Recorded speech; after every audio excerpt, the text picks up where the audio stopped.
Right now, researchers use direct brain-computer interfaces to allow paralyzed individuals to bypass severed spinal cords and operate computers using only their thoughts.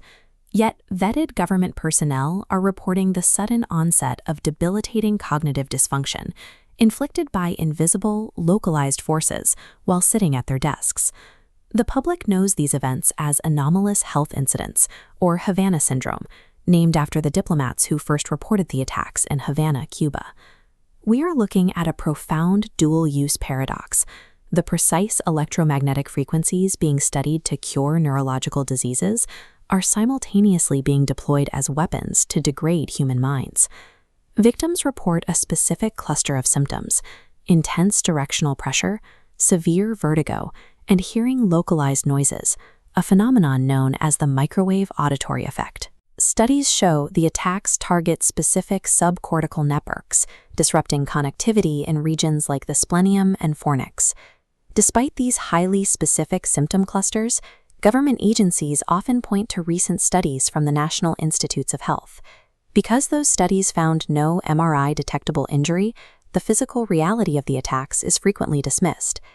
These medical cross-sectional MRI scans reveal macroscopic trauma, like tumors, but cannot resolve 3 to 6 nanometer cellular membrane disruption caused by pulsed radiofrequency. The tissue may look intact, but 28% of these patients present with functional neurological disorders. Their neural networks are failing. These personnel are walking biological evidence. Their physical deterioration proves the active deployment of advanced, unacknowledged neurotechnology. The United States maintains a mid-20th century safety standard for electromagnetic radiation, known as the thermal-only policy.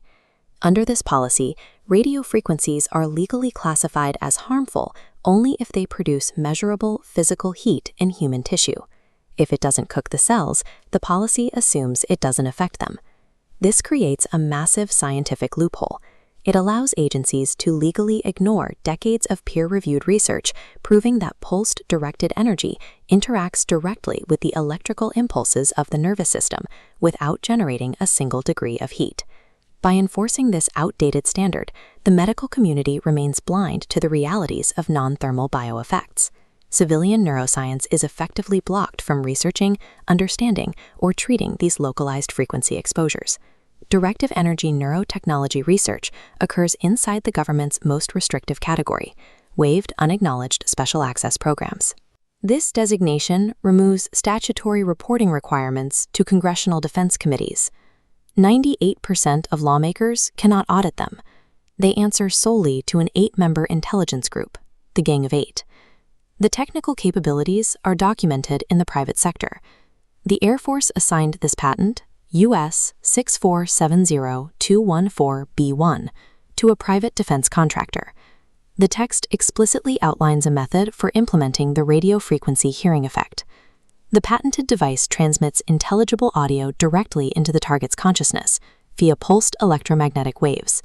This matches the exact directional sound and pressure symptoms reported by anomalous health incident victims. The science to map and modulate the human brain exists, but because it operates as a classified weapons platform, the resulting medical breakthroughs are trapped in acquisition black holes, completely unavailable to the civilian hospitals that desperately need them. Withholding dual-use medical technology and deploying it covertly against human targets crosses the line from domestic intelligence cover-up to a direct violation of international humanitarian law. Article 7 of the Rome Statute defines crimes against humanity. It sets strict legal boundaries against the intentional infliction of severe physical or mental suffering.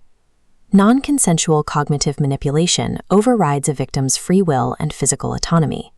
In international legal terms, hacking the human nervous system without consent meets the strict definition of mental torture and enslavement. The targeted diplomats suffer immense physiological damage, but the broader tragedy extends to the millions of civilians suffering from degenerative neurological diseases. The cures and treatments for their conditions are being hoarded inside these weaponized programs. Legal scholars are currently drafting a mandatory framework for the 21st century called NeuroRights. It is designed to explicitly protect mental privacy and psychological continuity. Chile has already established the working model. They are the first government on Earth to successfully amend their constitution to explicitly protect a citizen's mental integrity and brain data. The individuals affected by anomalous health incidents are pushing for this global standard. They are demanding financial compensation for their injuries, and they are demanding the declassification of humanity's medical future. Every patient struggling with a neurological disease is collateral damage in the effort to keep this technology classified. Securing the freedom of consciousness is the most critical human rights battle we face today.